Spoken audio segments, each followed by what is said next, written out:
siapa yang berangkat ke sekolah kehujanan? Ready. Kehujanan. Wah, iya. Nah, anak-anak saat ini kan sedang musim hujan ya. Jadi kalian harus lebih berhati-hati dan menjaga kesehatan. Anak-anak tahu nggak sih dari mana hujan itu berasal? Dari atas. Langit. Dari langit langsung turun gitu. Tidak. Dari bawah naik turun lagi. Apa yang naik? Nah, lalu juga kalau mau hujan itu biasanya ditandai dengan apa? Mendung. Iya, Jauh panas. Semuanya begitu. Sebenarnya kenapa sih? Jadi kita akan bahas hari ini. Jadi kita akan mempelajari mengenai tanggapan siklus air. Kenapa bisa terjadi hujan dan juga sebagainya macam.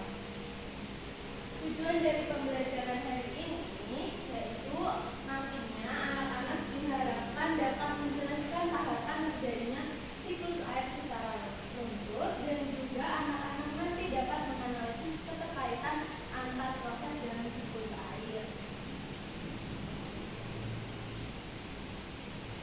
Nah, jadi siklus air itu sendiri ada yang tahu apa? Proses putaran alami sebelum kembali keadaan semula. Iya betul. Jadi siklus air itu merupakan proses perputaran air ya yang berlangsung secara terus-menerus. Nah, di sini Ibu akan menampilkan video bagaimana terjadinya siklus air karena terjadinya hujan itu tidak semena-mena langsung dari awan menurunkan air, tetapi lebih kompleks dari itu. Di sini Ibu akan menampilkan videonya agar anak-anak memahami. Nah, ini karena siklus air. Terminasinya matahari disebut evaporasi. Nah, jadi ini ada tahap penguapan atau evaporasi. Jadi air yang ada di laut mengalami penguapan karena panas matahari. Saat awan terpenuhi oleh molekul air, air akan turun kembali ke daratan dalam bentuk Uap air yang menguap karena panas matahari tadi itu dari awan dan menjadi dari prosesnya itu karena yang mengalir dari tempat tinggi ke tempat rendah melalui aliran sungai.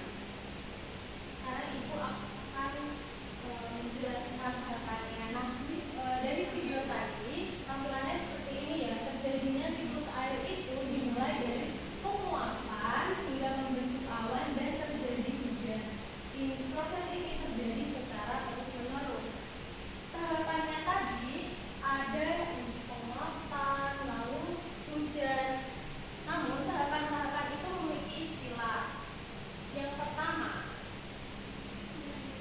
nah ini istilah-istilahnya ya. Jadi istilahnya ada evaporasi, kondensasi, presipitasi dan juga infiltrasi. Coba Mas Randy disebutkan apa saja tahapannya.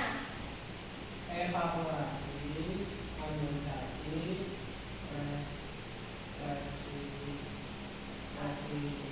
presipitasi, infiltrasi. Ya, itu ya tahapannya. Jadi yang pertama adalah